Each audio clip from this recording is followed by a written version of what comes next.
মাননীয় প্রধানমন্ত্রী জনাব তারেক রহমান শহীদ মিনারের মূল বেদিতে পুষ্পস্তবক অর্পণ করলেন এবং নীরবে দাঁড়িয়ে ভাষা শহীদদের প্রতি শ্রদ্ধা নিবেদন করছেন।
সকলকে পশ্চিম দিকে মুখ করে দাঁড়ানোর জন্য বিশেষভাবে অনুরোধ করা হচ্ছে। আল্লাহুম্মা আমিন। রব্বানা যালামনা আনফুসানা ওয়া ইল্লাম তাগফির লানা ওয়া তারহামনা লানাকুনান্না মিনাল খাসিরিন। রব্বানা ফাগফির লানা যুনুবানা ওয়া কাফির আন্না সাইয়্যাতিনা ওয়া তাওয়াফানা মাআল আবরার। আল্লাহুম্মা ইন্নাকা আফুউন তুহিব্বুল আফওয়া ফা'ফু আন্না ইয়া কারীম ফা'ফু আন্না ইয়া রহিম। ইয়া আল্লাহ, এই পবিত্র মাহে রমাদানে এই গভীর রাতে আপনার দরবারে আমরা হাত পেতেছি, আপনি আমাদের সকলকে মেহেরবানি করে ক্ষমা করে দিন। ইয়া আল্লাহ, 21-এর এই প্রথম প্রহরে আমরা আপনার কাছে হাত পেতেছি মাওলা। 52-এর ভাষা আন্দোলনে যারা শাহাদাত বরণ করেছিলেন সকলকে আপনি জান্নাতুল ফেরদাউস নসিব করে দিন। ইয়া আল্লাহ, 71-এ যারা শাহাদাত বরণ করেছিলেন, দেশমাতৃকার জন্য যারা জীবন উৎসর্গ করেছিলেন, স্বাধীনতার জন্য যারা জীবন দিয়ে গেলেন, তাদের সকলকে আপনি জান্নাতুল ফেরদাউস নসিব করে দিন। মাওলা, ফরিয়াদ আপনার দরবারে যারা 90 গণ আন্দোলনে মাওলা যারা শাহাদাত বরণ করেছিলেন, তাদেরকে আপনি জান্নাতুল ফেরদাউস নসিব করে দিন। 24-এর এই আন্দোলনে যারা শাহাদাত বরণ করেছেন মাওলা, তাদেরকে আপনি জান্নাতুল ফেরদাউস নসিব করে দিন। যারা আহত হয়েছিলেন মাওলা, তাদেরকে আপনি দ্রুত সুস্থতা দান করে দিন। ইয়া আল্লাহ, বিশেষ করে স্বাধীনতার ঘোষক মরহুম প্রেসিডেন্ট জিয়াউর রহমান মাওলা, তাকে আপনি জান্নাতুল ফেরদাউসের উঁচু মাকাম দান করুন।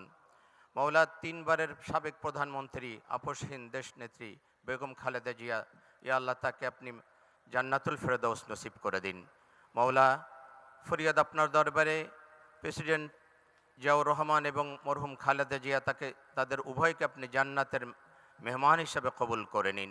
উভয়কে আপনি জান্নাতে একত্রিত করে দিন। ইয়া আল্লাহ, ফরিয়াদ আপনার দরবারে মাওলা, এই রমাদানে আপনার কাছে আমরা ফরিয়াদ করছি মাওলা, আমাদের দেশের প্রতি আপনি খাস রহমত অবতীর্ণ করুন। দেশ পরিচালনায় মাওলা নতুন দায়িত্ব দেওয়া হয়েছে মাওলা, নতুন দায়িত্ব আপনি দিয়েছেন। ইয়া আল্লাহ, তার মাননীয় প্রধানমন্ত্রী তারেক রহমানের কাঁধে, ইয়া আল্লাহ, তার হাতকে আপনি শক্তিশালী করে দিন। ইয়া আল্লাহ, তার মন্ত্রী পরিষদ এবং তিনি যে দায়িত্ব পেয়েছেন, তিনি যেন অত্যন্ত যোগ্যতার সাথে দেশ পরিচালনা করতে পারেন, সেই তৌফিক আপনি দান করে দিন। ইয়া আল্লাহ, সমস্ত ক্ষমতা আপনার হাতে মাওলা, আপনি তাকে সুন্দর এবং সুষ্ঠুভাবে দেশ পরিচালনার তৌফিক দান করুন। তার হাতকে আপনি শক্তিশালী করে দিন। আপনার রহমত এবং বরকত দিয়ে আমাদের দেশটাকে আপনি ভরপুর করে দিন। ইয়া আল্লাহ, আপনার রহমতের চাদর দিয়ে আমাদের দেশটাকে আপনি আবৃত করে দিন। ইয়া আল্লাহ, আমরা আপনার কাছে রহমত কামনা করছি মাওলা, আপনার রহমত এবং বরকত দিয়ে আমাদের দেশটাকে আপনি ভরপুর করে দিন। মাওলা, ফরিয়াদ আপনার দরবারে এই রমাদানে আপনার কাছে আমরা ফরিয়াদ করছি মাওলা, শান্তি এবং রহমত দিয়ে আপনি আমাদের দেশটাকে ভরপুর করে দিন। ইয়া আল্লাহ, আমরা সকলে মিলে ভাই ভাই কাঁধে কাঁধ মিলে যেন দেশের এবং জনগণের উন্নয়ন এবং মাওলা শান্তি প্রতিষ্ঠিত করতে পারি, সে তৌফিক আপনি আমাদেরকে দান করুন। ওসল্লাল্লাহু তাআলা আলা খাইর খালকিহি মুহাম্মাদি ওয়া আলিহি ওয়া আসহাবিহি আজমাইন ওয়াজআল আখিরা কালামিনা ইনদাল মাউতি লা ইলাহা ইল্লাল্লাহু মুহাম্মাদুর রাসূলুল্লাহ।